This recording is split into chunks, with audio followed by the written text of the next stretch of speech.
அப்படிங்கிற பண்டிகையை நம்ம கொண்டாடுறதுக்கு ஆன்மீகமா மட்டும் இல்லாம அறிவியல் காரணமா முக்கியமான காரணங்கள் இருக்குங்க. நமக்கு தெரிஞ்சது புரட்டாசி மாசம் நம்ம கொண்டாடக்கூடிய இந்த ஒரு நவராத்திரி மட்டும்தான். ஆனா பொதுவுல 4 நவராத்திரிகள் உண்டு. சித்திரை மாத அமாவாசைக்கு அப்புறம் வரக்கூடிய வசந்த நவராத்திரி, ஆடி மாத அமாவாசைக்கு அப்புறம் வரக்கூடிய அஷாத நவராத்திரி, தை மாத அமாவாசைக்கு அப்புறம் வரக்கூடிய மகா நவராத்திரி, புரட்டாசி மாத அமாவாசைக்கு அப்புறம் வரக்கூடிய சாரதா நவராத்திரி. இந்த 4 மாதங்களையும் உத்து கவனிச்சு பாருங்களேன். சித்திரை மாதத்துலதான் வெயிலினுடைய தொடக்கம் இருக்கும். அது ஒரு கிளைமேட்டிக் சேஞ்ச். அதே மாதிரி ஆடி மாதத்துல வெயில் குறைஞ்சு கொஞ்சம் கொஞ்சம் குளிர ஆரம்பிக்கும். அது ஒரு கிளைமேட்டிக் சேஞ்ச். தை மாதத்துல பனி ரொம்பவே உச்சக்கட்டத்துல தொடங்கும். தை மாதம் பனி தரை நடுங்கும்னு சொல்லுவாங்க. அது ஒரு கிளைமேட்டிக் சேஞ்ச்.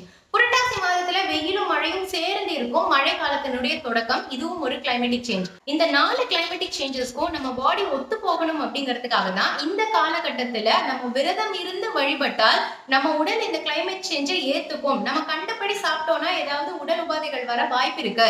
இந்த கிளைமேட் சேஞ்ச் அப்போ நம்ம எளிமையான உணவுகள் சாப்பிடணும் அப்படிங்கிறதுக்காக தான் நவராத்திரி அப்படிங்கிற பண்டிகையை கொண்டு வரப்பட்டதுங்க. இதற்கு பின்னாடி இவ்வளவு பெரிய அறிவியல் பூர்வமான காரணம் இருக்கு. அதனால இந்த வருஷத்துல இருந்து நவராத்திரியை தவறாம கொண்டாடுங்க.